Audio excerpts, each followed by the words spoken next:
My name is Mike Tente, and I'm a high school physics, engineering, and computer science teacher. The technology I'm choosing to research is screen capture video technology. Examples of this technology are things like Camtasia or the presentation capture in PowerPoint. In my experience as in high school education, video screen capture technology has been gaining more and more prevalence in recent years, with teachers trying things like flipped classrooms. Especially at the high school I teach at, where every student has a computer, myself and other teachers have been using the technology often. As a physics teacher, most of the videos I have made for my class have involved me presenting complex math and physics problems. However, I feel as though there's no reason behind the manner in which I organize these presentations and these problems on video. I just present in the same way that I would in front of a live class. I'm not sure that is the best way, which leads me to my research question. The research question I have chosen is what is the best way to organize complex math or physics problems for students in an online video environment when all the information cannot be held on the screen. Specifically, is it better to write out the variable you have previously solved for on the next slide, flip back and forth between the slides to refer to previous variables, or to plan ahead and have the previously solved variable be there when the slide transition occurs?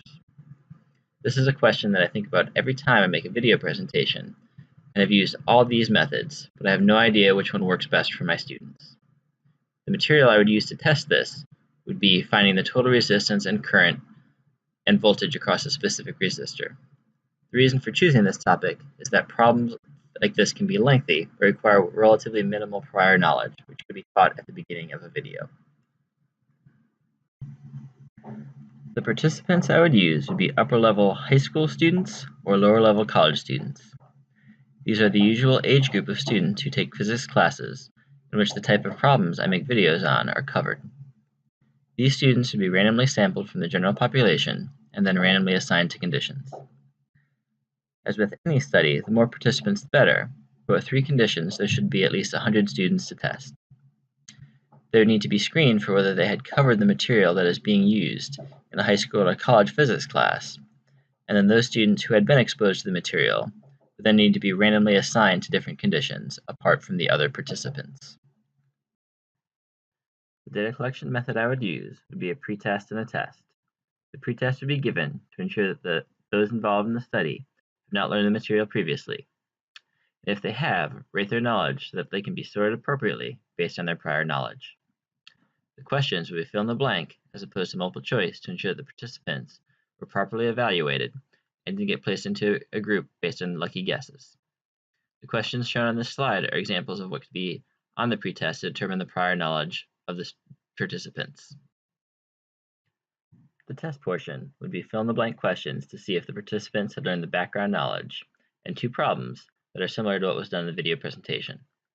This would ensure that the video would have served its purpose to teach the students how to do these specific types of problems.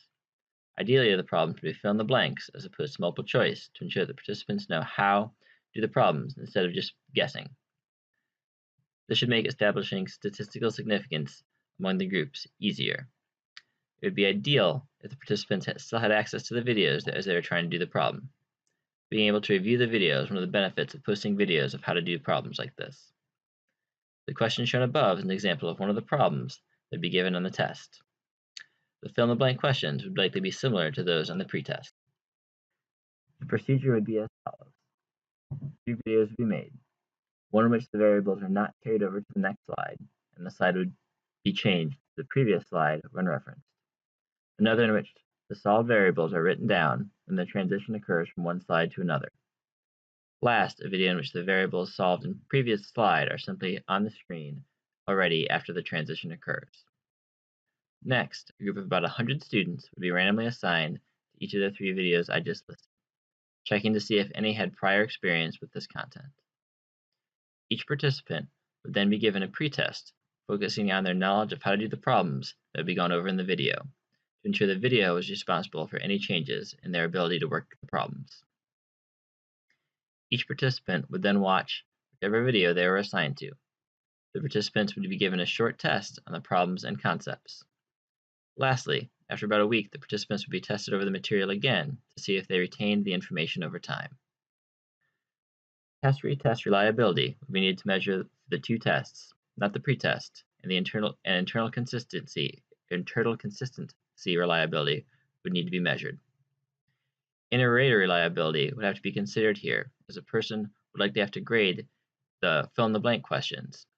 While these are not opinion questions, many of them have multiple correct answers.